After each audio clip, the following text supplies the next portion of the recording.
Hi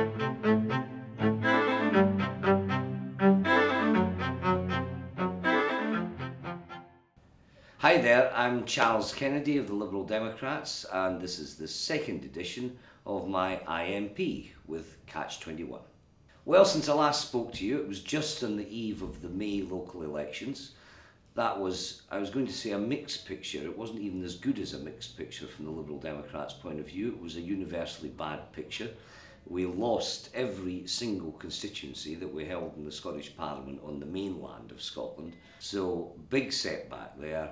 A lot of head scratching going on in the party as a result.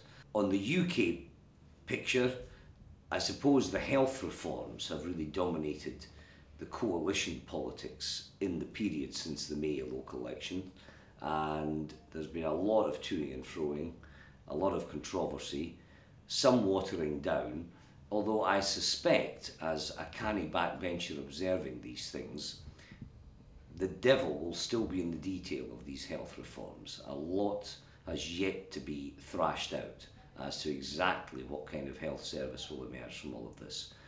We've had this extraordinary scandal that has erupted around the ears of News International and Rupert Murdoch, the Metropolitan Police and the political establishment in this country over phone tapping, hacking into people's personal private details, some of a most grotesque nature, the closure of the News of the World, long-standing national newspaper institution, all the controversy about the B-Sky B bid that Rupert Murdoch would like to go ahead with, but is clearly being thwarted now as a result of what's happened in his own corporation, and the political problems that that's creating for the political classes.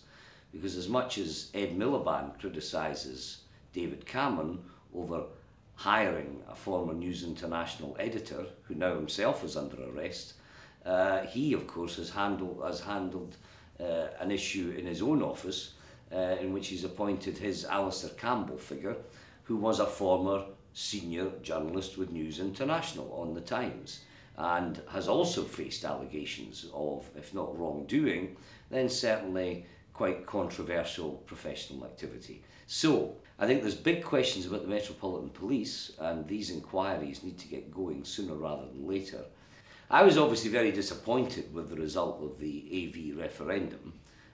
We lost it, and we lost it very decisively, more than 2-1. And so we've just got to live with that. Although I'm not a great fan of AV, I do think anything that moves us on from first past the post is a step in the right direction. I think this was such a big setback at the ballot box, it will be a long time before the public get the chance to cast another view on the existing voting system. So I think we're stuck with first past the post for a long time, and that's something that very much disappoints me. That would have been one of the strongest arguments in favour of AV.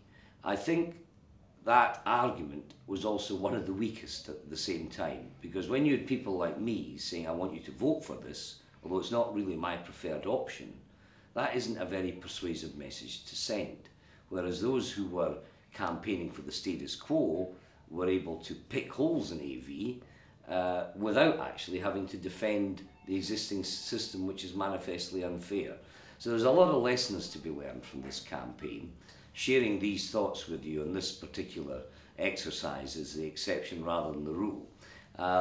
What I would say is that I think the more pressing the pressure becomes on both partners in the coalition, and if we think it's controversial at the moment, wait till the spending cuts really begin to hit home later this year, and then you'll really see what political pressure is like. Actually, is having the effect of pulling those in the coalition government closer together. I think that's a natural human reaction. Well, that's it for now. Thanks to all of you for sending in your questions on Reddit. Keep them coming. Have a think when you're sitting on the beach over the summer. I'll be doing the same. Have a good recess too, and catch you next time.